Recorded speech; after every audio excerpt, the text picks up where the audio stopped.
हमारे शरीर में कोशिकाएं ही कोशिकाएं हैं। कहते हैं कि अरबों खरबों कोशिकाएं हैं। ये सारी कोशिकाएं, ये सभी प्रोग्राम की गई हैं स्वस्थ रहने के लिए, जिंदा रहने के लिए, खुद को जिंदा रखने के लिए और पूरे शरीर को बरकरार रखने के लिए।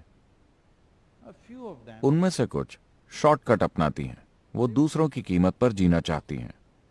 ये अपराध है। मान लीजिए कोई जेब कतरा है।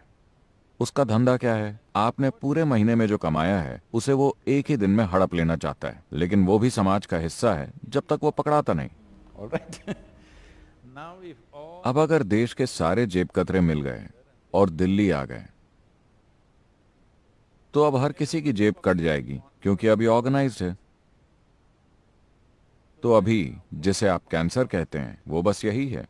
हर किसी के शरीर में कैंसर की कोशिकाएं होती हैं।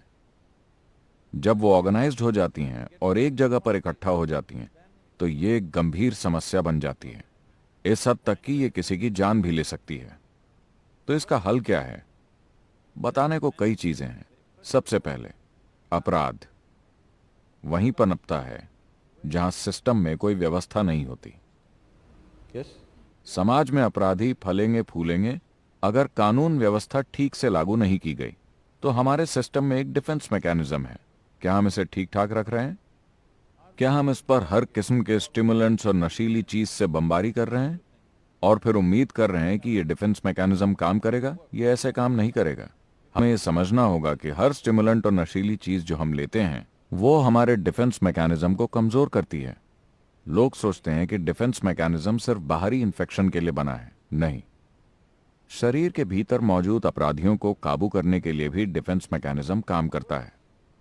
तो सीधी सी बात यह है, योगिक पद्धति में एक आसान सा लॉजिक है।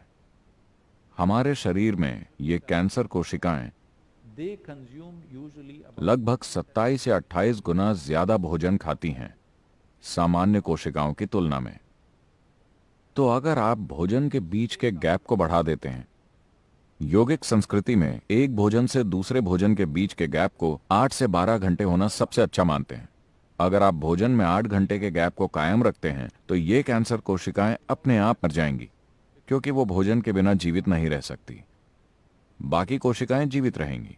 तो हमेशा हमने तय किया हुआ था, सुबह एक भोजन, शाम को एक भोजन, बीच में कुछ भी नहीं खाना है। और लोग हर महीने में कभी एक बार या 2 बार पूरे दिन भोजन न करने का नियम पालन करते रहे हैं।